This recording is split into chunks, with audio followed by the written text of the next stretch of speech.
Meeting. Good afternoon. It is 1:04 for the record, and we are about to get started.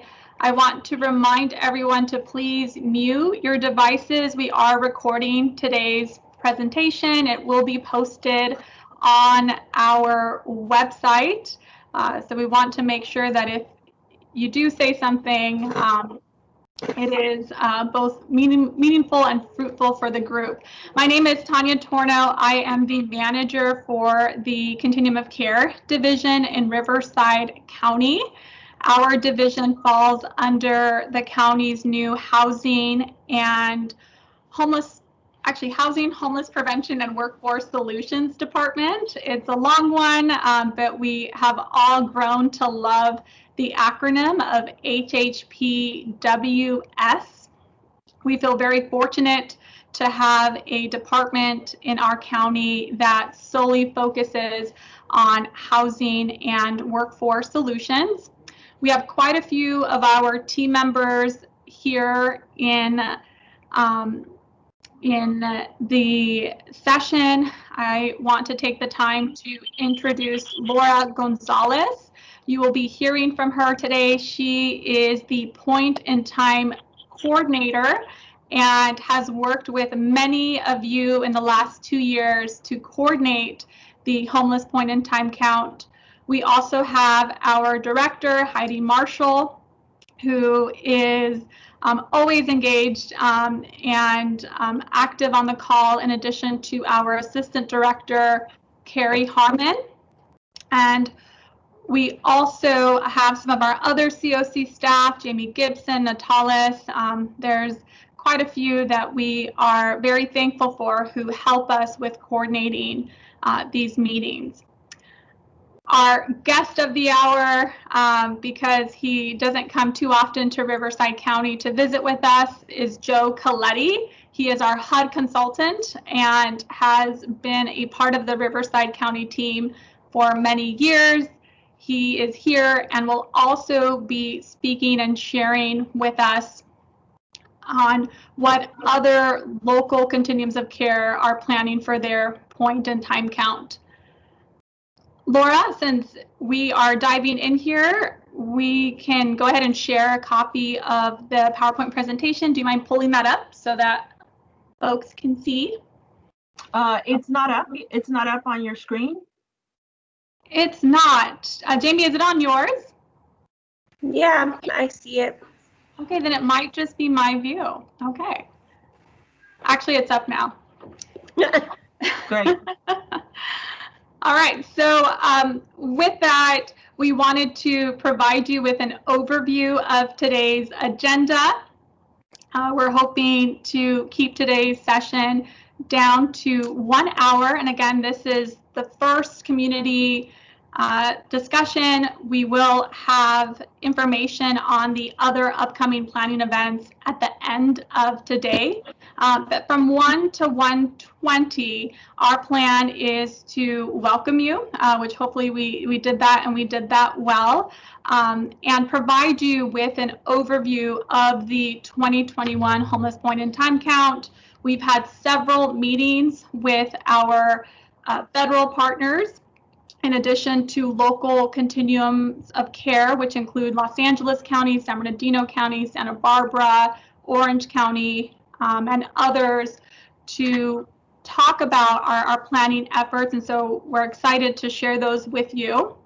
It is important to note that this year's planning is a bit delayed. We usually hold this meeting during the summer months in August, September. However, due to the current climate and primarily the pandemic, HUD only recently, about a week ago, released official guidance on how Continuum of Care should proceed with the count. So that we look forward to sharing that information with you between 1 to 1:20. At about 1:20, we plan on opening up a discussion to hear from each of you on your thoughts around the count. And we have very strategically planned to do that by breaking you guys up into, if I could, service categories, so that we would first hear from any Board of Supervisors and/or representatives from their offices who may have some comments regarding the count. We would then open it up to cities, our public safety officers, county departments, previous deployment site leaders, and youth representatives. We also saved some time at the end for Q&A and a quick wrap up. So just to clarify, breaking you guys up into groups, the thought is that we would go through each service category and allow folks in each category to unmute themselves and make some comments. So with that, we can go ahead and jump to the next slide. Again, I just want to thank you for participating with us today. I know we have such a diverse audience. I'm looking at the count, 95 people in attendance. Man, it feels so good to have your guys' support. It truly takes a village, it takes a community to put this event together each year. So we appreciate you joining us and being part of this initial discussion. So Laura, I will go ahead and hand it off to you. Thank you, Tanya. As Tanya mentioned, I am going to be the 2021 Homeless Point in Time Count Coordinator, and it's really nice to see familiar faces and names here with the purpose of beginning to plan the point in time count. Today's session is really kind of an update for the community. We know that you have been very patient in hearing from us about how the point in time count is going to be executed this year. And we will do our best to keep you informed. So HUD did release some guidance, and we wanted to share that information with you. How will data be collected for the 2021 point in time count? As you all know, there's a sheltered count and there is an unsheltered count. For the sheltered count, HUD's feedback is that it will be conducted as normal. As some of you know, the sheltered count data is used from the HMIS system that we manage through the county, and it includes individuals and families who stayed in emergency shelters and transitional housing on the night of the count. So we won't see much change in the way that we're collecting that data. The big change, I think, is where we want to focus today's discussion is on the unsheltered pit count. And really the goal of HUD is to just obtain basic information about who is experiencing homelessness while conducting a count during the COVID-19 pandemic. So just focusing on just getting the basic information needed. A couple of focuses or goals is to determine through the count, how has COVID-19 impacted the unsheltered homeless population? I think we all want to know the answer to that question, as well as to determine whether the unsheltered homeless population numbers have increased or decreased in different communities. I think we all know the answer is definitely increased, but we definitely want to confirm that. So that is what HUD is in terms of what basic information we want to collect. It's going to be very minimal. So what is HUD's guideline for the count? They released what they refer to as flexibility. So basically letting the COCs for each county just make decisions based on the needs of their county, based on the resource of their county, and based on a lot of factors of each county. Each county is very specific and unique. And so they are pretty much allowing some flexibilities in how COCs are collecting the data. So there's a couple of options that they release. One would be no count. So a county that decided to not conduct a point in time count would request an exception from HUD to not conduct the full 2021 unsheltered pit count. Another option that HUD has provided us is to conduct a head count only. And that would be conducting a head count of people experiencing the unsheltered homelessness, but not collect any data on demographics, subpopulations, or household characteristics. So just literally counting heads in terms of homelessness. And then another option is a head count.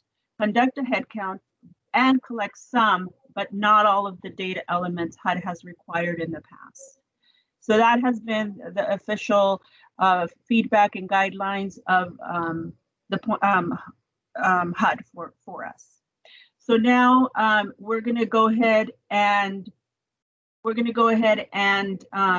give Joe Coletti some time so that he can share with us really important and valuable information as we make some determinations about what are other COCs doing in terms of the point in time count and how are they responding to HUD's guidelines. Is Joe on the line?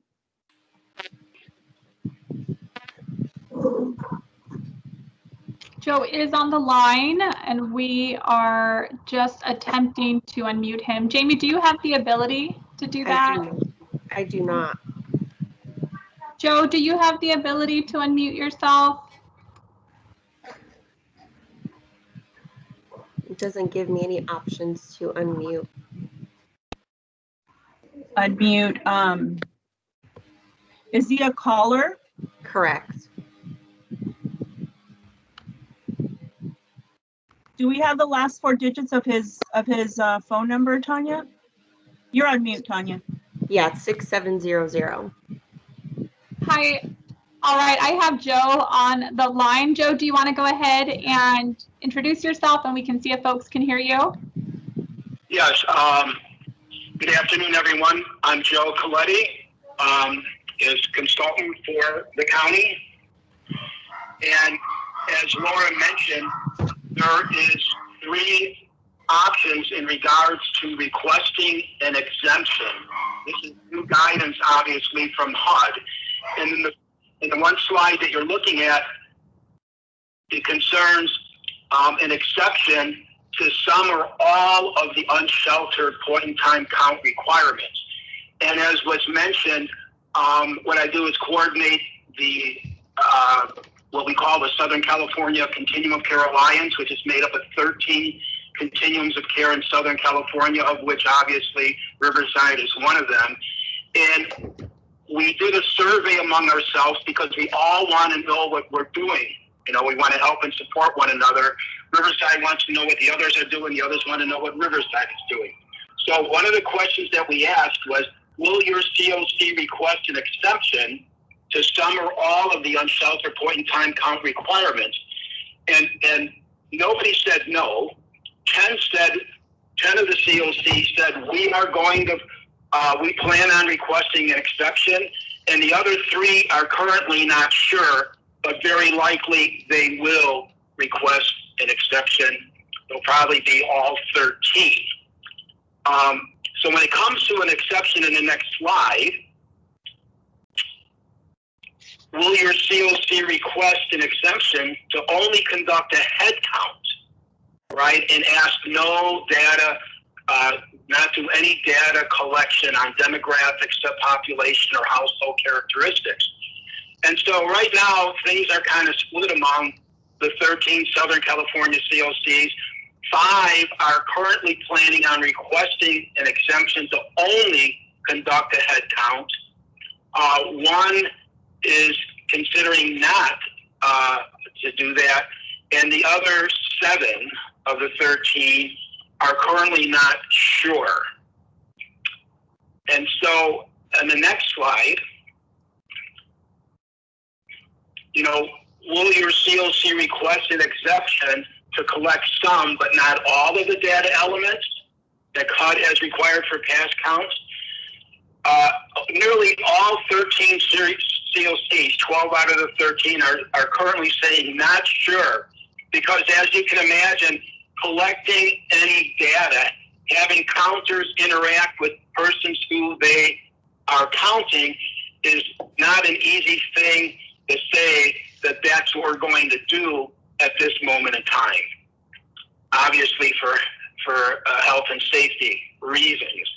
And so that's where we're at in regards to the questions that we asked, except there is this other one that's very important, slide 8. will your COC use professional volunteers to count, or use professional volunteers and non-professional community volunteers? Really what that means is that we're defining professional volunteers as county, city, and social service provider staff. Are you only going to use volunteers, quote, professional volunteers, or are you going to use professional volunteers and non-professional community volunteers, you know, mom and pop, right? And things right now are where, as noted in the slide, 6 or nearly half of the 13 COCs are planning on only using professional volunteers to count, whereas 3 of the 13 plan on using the professional volunteers and non-professional community volunteers, of which Riverside is one of the 3 that is considering doing that. And then the 4 remaining 13 Southern California COCs are not sure at this moment in time.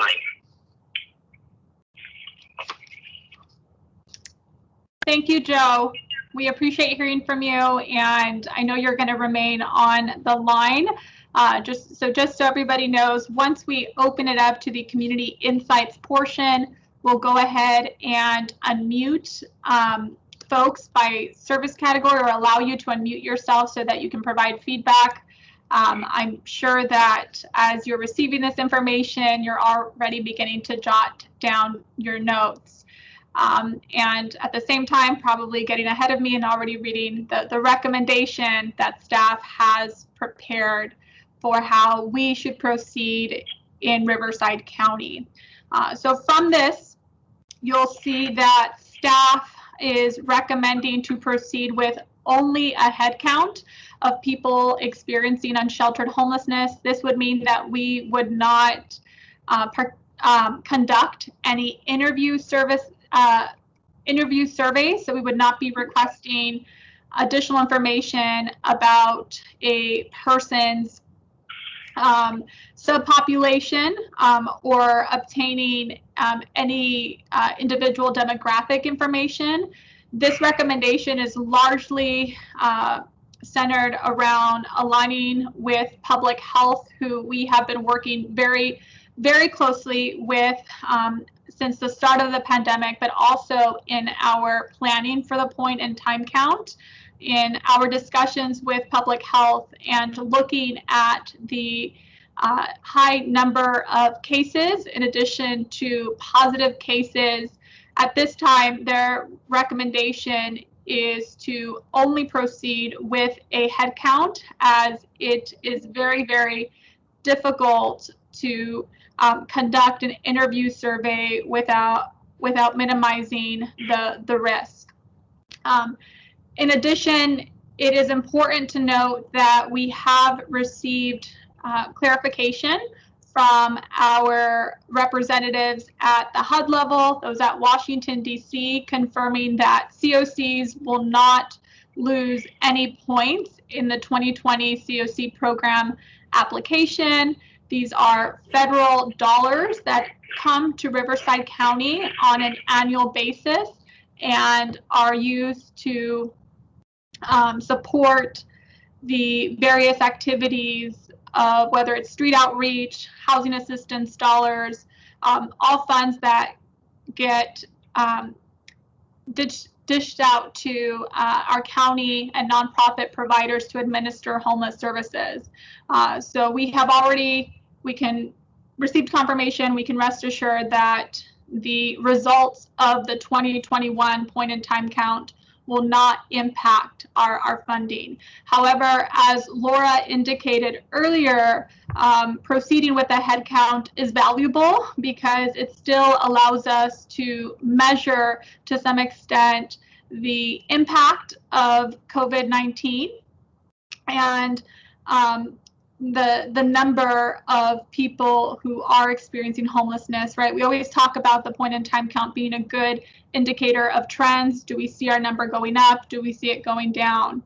And of course, there would be specialized training for county staff and community volunteers and city staff who participate in the count.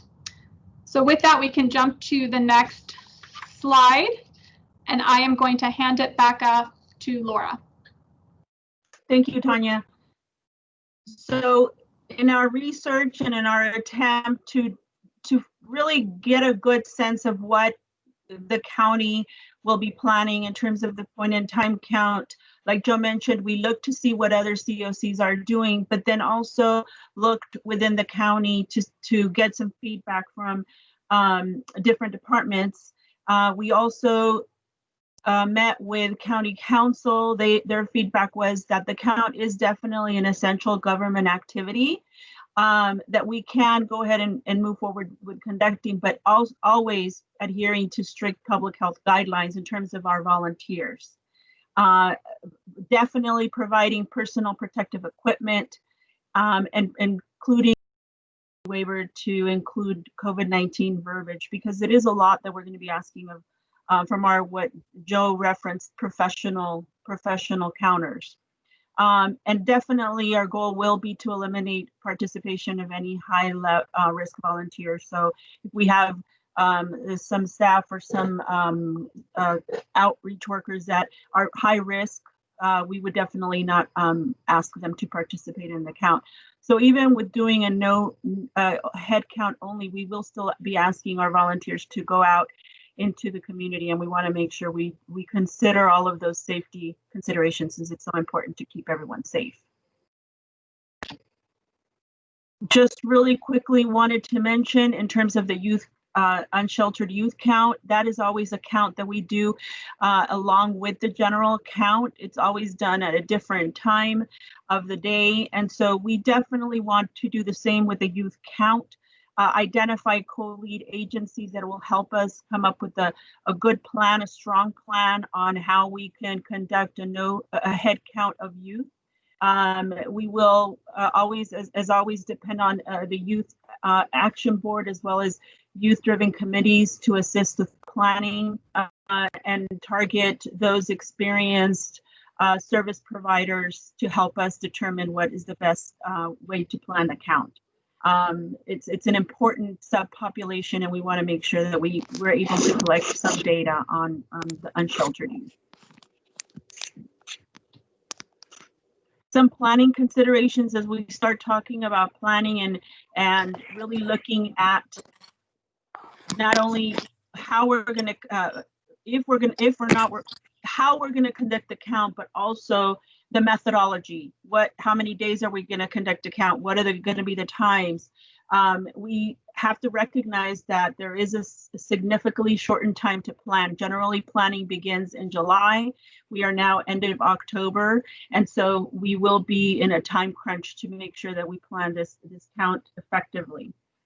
We will focus on vehicles as a way to determine an increase in the homeless population, and we will hopefully work with service-based agencies as well.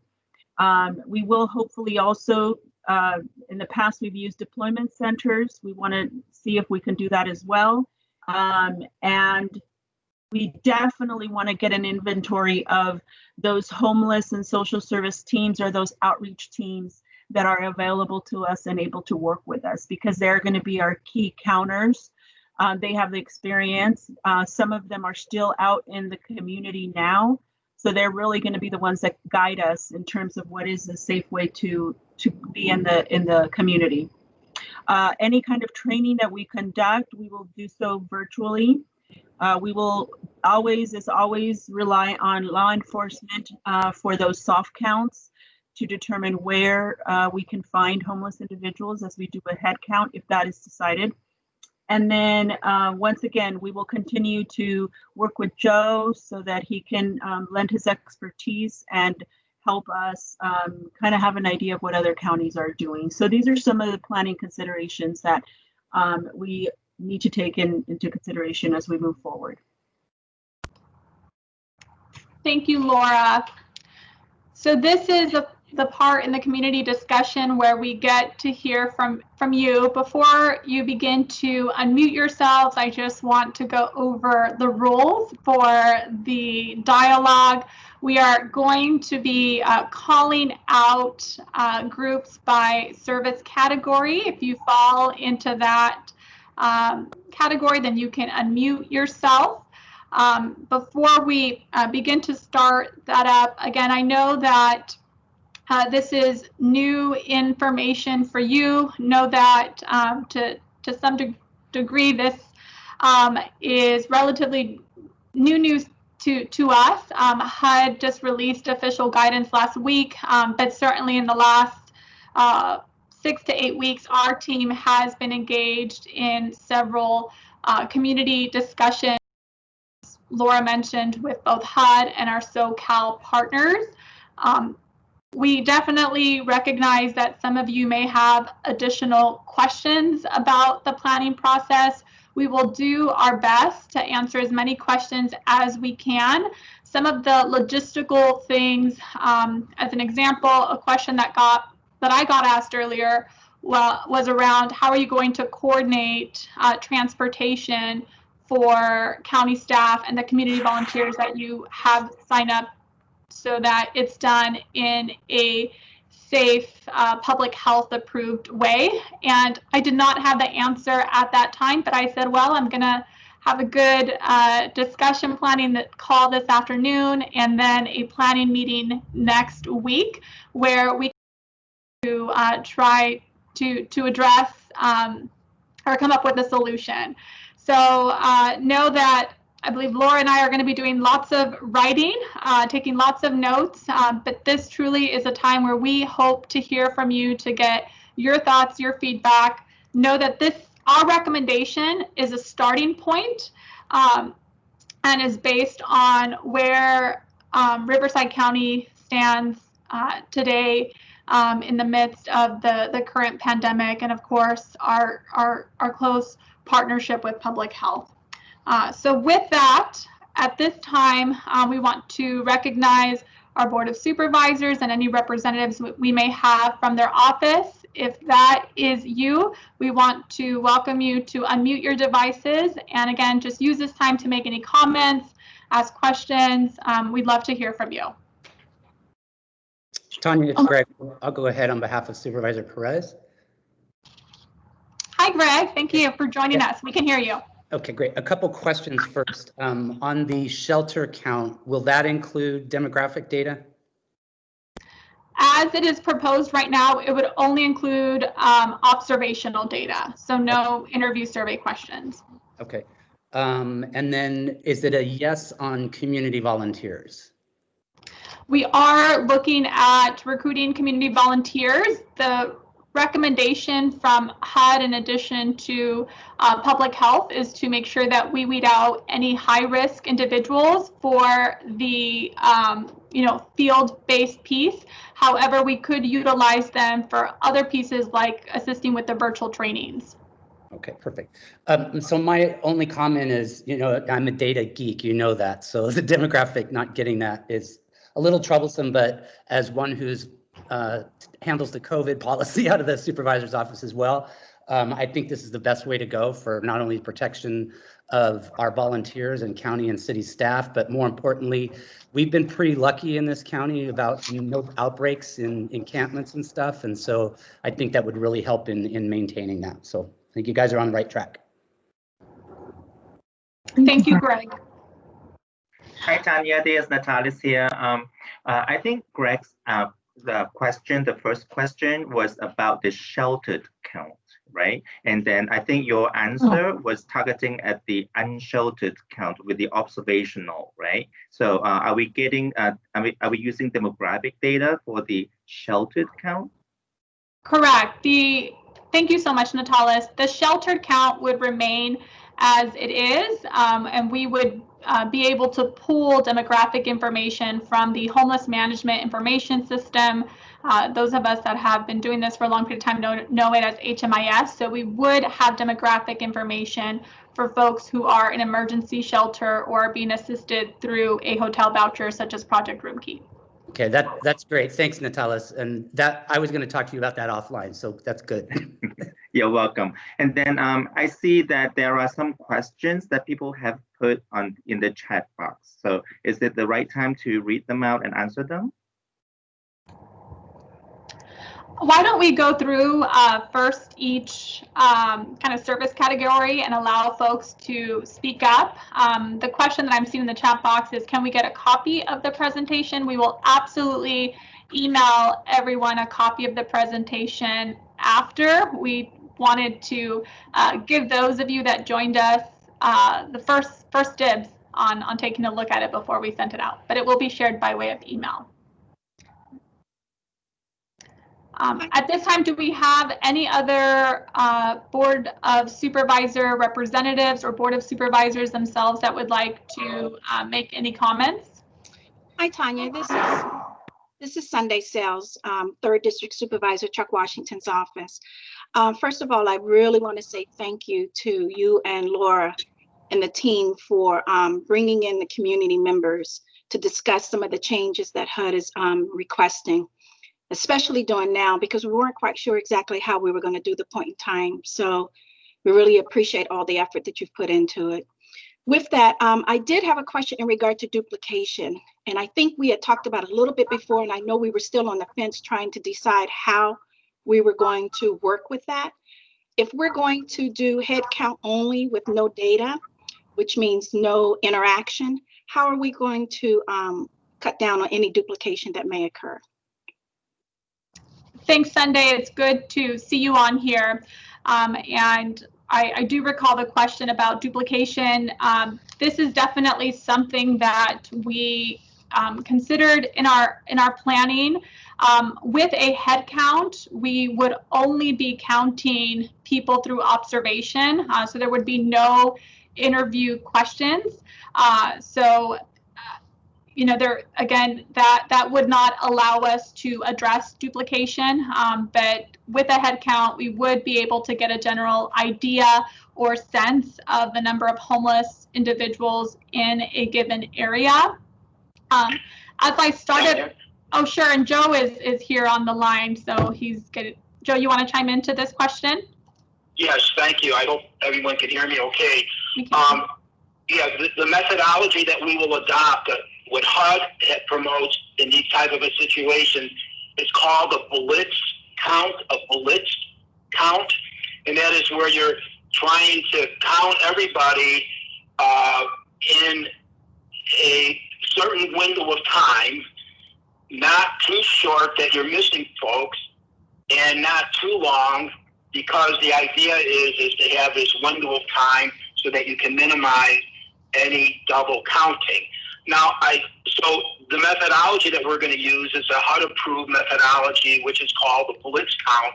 But I can tell you also, through over 15 years now of experience, is that duplication rates are always very, very, very low, even when you wind up double counting somebody. When I say very low, I mean something like 1% or less, 0.5%, you know, 0.5%.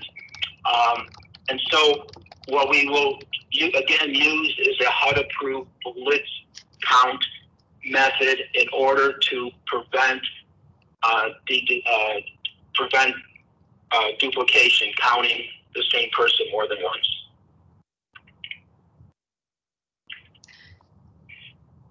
Okay, thank you.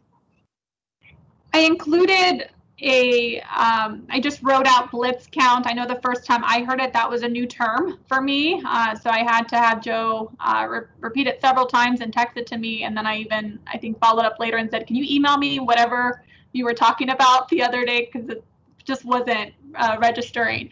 So we'll make sure to include a description of this new term in a recap that we send of this meeting.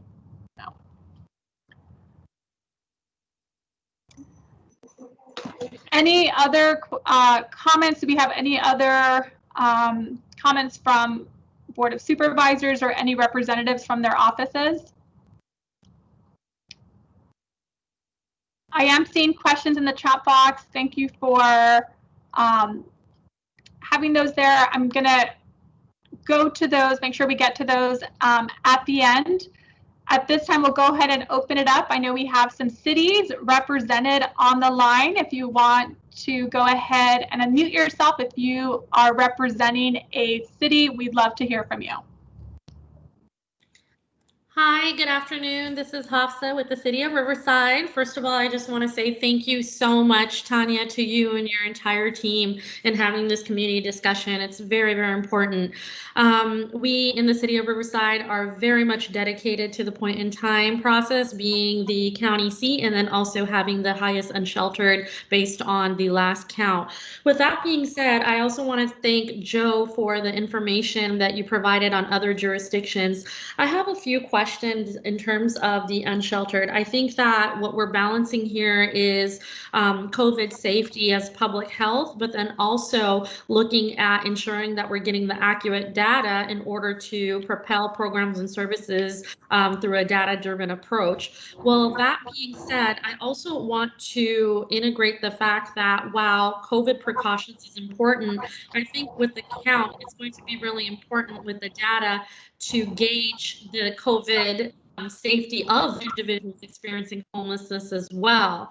So I think that by collecting some data demographics, we are going to also get an idea and an opportunity to integrate COVID particular questions to really get a pulse of what's happening within our unsheltered population as relevant to COVID.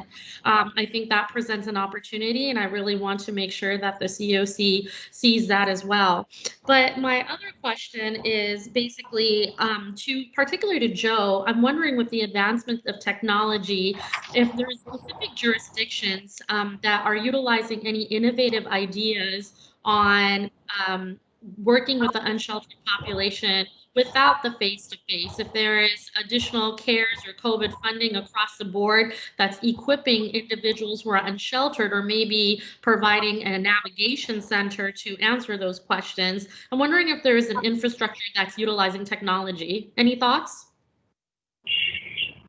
Yes. I would like to express the following, is that, you know, as you know, that the Riverside COC has begun using a mobile app, ESRI, app, and having volunteers enter the persons who they're counting into the mobile app. And as you know, you can get immediate mapping right then and there of people who are being counted. So one of the things that some of the COC, other COCs that are talking about that also use the mobile app, is that on the day of the count, as you're counting individuals, right, even though it's through a head count, right, having everybody input the head count data into the ESRI app, you still have your control center, right, your command center. And everybody that's being counted, boom, there's another dot, there's another dot, there's another dot. And there's no reason why that if any questions come up as you're looking at the data, as there's, folks in the command center, that you couldn't right away, the same day, within hours or perhaps even within minutes, that you can clarify something that looks suspicious or that looks like there's something up about it. And you could have, your outreach folks or whoever immediately go to that location, right? And, ascertain whatever needs to be ascertained, at that moment in time. So I think with you guys being one of the COCs that are using, the ESRI app and thus the immediate mapping as a result, you can begin to have a little bit of a checks and balances system as the data is coming in. And there's no reason why that if you have data that you're still questioning, through your mapping, that you can't do something about it the next day or the day after. HUD allows a period of time to make adjustments to be able to do things.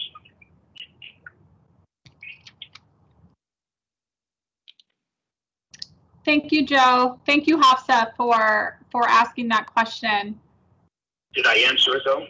Yes, absolutely. Thank you so much. Yeah. And we are already working with RCIT to begin developing the tool that Joe used. So nothing will change. We're still looking at using the Esri Survey 123 tool to collect the counts and the location. So we will have that information to share. Again, I know I said this earlier. This is very much staff's recommendation is very much a starting point. We're obviously, going to be working with all of you, our Continuum of Care, to coordinate the count, and so we want your feedback. We welcome it. We want to know why this direction will work and why it won't work from you. So just know we appreciate you, and we're very much meant it when we said this is a discussion. Are there any other cities represented here that would like to make a comment? Yes, Tanya, this is Brian Mohan with the City of Moreno Valley. Hi. Hi. Just wanted to share a few concerns of ours from the city perspective, and one, so you become aware of it as you're making your ultimate suggestions to figure out how you're going to proceed. Most of our city facilities are still actually closed to public and the residents. So the main thing is that our current deployment site that we used to have for last year is actually a COVID-19 testing site. So that being said, it might be difficult for those previous deployment sites that Laura had dealt with, all of the cities. It might not be available this year. And from the City of Moreno Valley, I'm not quite sure where we would be able to change that deployment site to any other city facility, because we're still under emergency resolutions to have our sites closed. So that's one thing. The other thing was, if you were going to be doing an actual interview count, the city was concerned with being able to accept the liability from a workers' comp standpoint if any of our employees got sick, as well as a general liability standpoint if any of the residents then went out and got sick. So it's kind of nice to hear that you're doing mainly just an observation count, so that we would avoid that liability as a city. Now, I know you talked about a liability waiver that people would have to sign, but the city is still concerned that if an employee, being a professional volunteer, was to get sick, there is a workers' comp liability aspect that the city would then be on the hook for, which it seems like if this is a county count, maybe the county should be looking at least accepting that liability from a professional volunteer standpoint. Those would be our two biggest concerns related to the county. Thank you, Brian. We certainly appreciate that feedback. There were some comments in the chat box regarding the use of parking lots or parks as deployment sites. So that could be an option. Again, not saying that is a solution, but it could be. So staff is making note of that, and also the other comments that you made surrounding liability. And just so everybody knows, again, our staff has been in touch with county council, so our legal team here, to discuss the use of volunteers and addressing the liability concern. So we hear you on that. Thank you, Brian. You're welcome. Thank you. Are there any other city representatives here that would like to join in on the discussion and make some comments? Yes, Tanya. This is Linda Krupa, Mayor Pro Tem of Hemet. We hear you, Linda. Thank you for joining us. You're welcome. And not to get too long-winded on this, but Brian touched on both topics I was going to touch on, in that city facilities and valley-wide facilities are currently closed to the public, except on a limited basis, and also of the liability aspect through workers' comp that has been mandated by the state. And while it would cover city employees, it doesn't cover volunteers. So I would just urge some caution and to look at that again with concern for the volunteers, but also concern in the added workers' comp costs that could possibly come back to the cities. Understood. Yes, and thank you for these presentations. They're absolutely essential to go forward with the work on the homeless. So thank you. Thank you, Linda. We appreciate you and the city being included in this discussion very, very much so. Any other cities represented on the line? Okay. There was a comment, have volunteers signed waivers? In the past, all community volunteers have signed waivers. In consulting with our legal team at the county, we would need to update those waivers to include a release or some language around COVID-19. So we are going to be working with them on that and looking at whether HUD has any language that they can share on, you know, as a best practice. But we are very much considering that, and thank you guys for bringing that up today. If there are no other cities represented at this point, we'll move over to our public safety team. If you are here representing any of our law enforcement teams, you can go ahead and unmute yourselves. We'd love to hear from you. Hello, this is Chief Hamner from Banning PD, and I've been participating in the call since 1 o'clock. I don't have anything to add. I just want to thank you all for all the work you do and everything you've done. Thank you so much, Chief Hamner. We appreciate you having on and taking the time to introduce yourself. It's good to see you on here. Thank you. You too. Anyone else from public safety?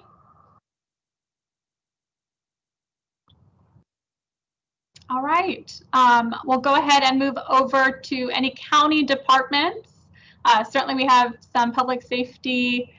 We have our county sheriff's team, but any county departments on the line, DPSS, behavioral health, adult services, office on aging, we'd love to hear from you.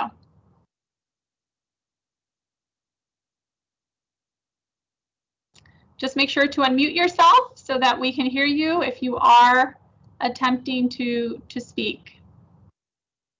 It looks like Deputy Lara is trying to communicate with us. He's asking if his mic is off. Yes, we cannot hear you. Do we have the ability to unmute him? I asked that question earlier, right? It looks like he's not muted though. Yeah. But we cannot hear him. Deputy Lara, if you sometimes, you know, you can try logging in by Can you hear us now? We can. Yes. Okay. Awesome. Okay, cool. Hey, in question to some of the COVID waivers and stuff like that, I know that we've been using a lot of our departments as the launch sites, and I know we're talking about the waivers. Are we going to have any of the volunteers or anybody doing this count, I guess, get a precautionary test beforehand so we don't spread? Those are all questions that we plan on including public health. We actually invited them to join our first planning meeting, which will be on December 3rd. We hadn't announced that officially yet. We're going to do it at the end. But I will say it's a question that has come up, a consideration for us. And so we would be leaning on them on how to move forward. But certainly appreciate you guys throwing that out there as an option. Okie dokie. And kudos to the HOT team, both Deputy Alicia and Joe help us not just with the annual point in time count, but with all of our homeless outreach efforts. They do a lot of the soft counts that Laura talked about earlier, going out ahead of time with our street outreach teams to identify hotspots so that we, can make sure that we're targeting areas when we do our unsheltered count. Are there any county? Oh, go ahead. It's Stefan from Riverside County Office of Ed. Oh yeah, hi. It's good to see you on here. So just a quick, and it's more of a comment, not necessarily a question, but we are, from a County Office of Ed perspective, wanting to be sure that we're able to articulate how we on the education side, schools can assist. I know we do have a population of unaccompanied minors, 18, 19-year-olds, that we believe, based on our conversations, would meet HUD's definition, but not quite sure how the observational component would work for us in school. So we're just looking forward to further conversation around how the school side of the house, how we can work with our 23 school districts in helping to identify our homeless youths, young adults that meet the HUD criteria. So looking forward to future meetings. Thank you so much. We really appreciate your office and are coordinating a specific youth and youth homelessness point in time count planning meeting. Not sure why I separated those as I talked about those out loud, but Stephen will make sure to include you in that discussion. There are some other comments in the chat box. Thank you, Dr. Chang, giving a shout out for behavioral health. They are here. Emma from Animal Services, thank you so much. They're here. And just noting if we need anything from Animal Services to let them know. We also have James Anderson from Veteran Services. If you have someone who recognizes a veteran and remembers their name, please have them jot it down, and we'll try to contact them via cell. Every year, Veteran Services, our Housing Authority team, VA team, and County Behavioral Health and US Vets, Lighthouse, right, the list goes on. In addition to DPSS, has a pilot. It shouldn't be, it's not a pilot anymore because we've done it for years, but we have a housing program for veterans that are identified during the count and can be fast tracked to services. So we're certainly looking at how we can continue to do that. I think it's important to remember that we have street outreach teams that are continuing to go out each and every day and are facilitating those linkages. Karen Roper with City of Riverside, major shout out saying thank you for the planning, and wanted to know, can you address motel programs during the count? Absolutely. One of the first tasks that I gave to Laura in planning for the census count, which was back in September, was making sure that we considered how we would incorporate counting residents, families, individuals who are being assisted through a hotel voucher program, whether that's county administered or through our nonprofit providers, so that they are included in our shelter count. Many of these programs are already entering their data into HMIS. However, some are privately funded and do not require are not required to enter their information into that data system. So we are looking at creating a separate tool so that we can count those numbers. We know that our sheltered count has increased drastically, especially through Project Room Key, the City of Corona's emergency hotel voucher program. So we want to make sure that those folks are counted, and that will be included in our planning. Debbie Rose from Supervisor Spiegel's office, thank you for the shout out. Just acknowledging the team here and all of you for being a part of the discussion. Any other county departments on the line? All right, we'll move on to previous deployment site leaders. I know we heard from some of the cities. Are there any others represented here that would like to unmute themselves and make some comments?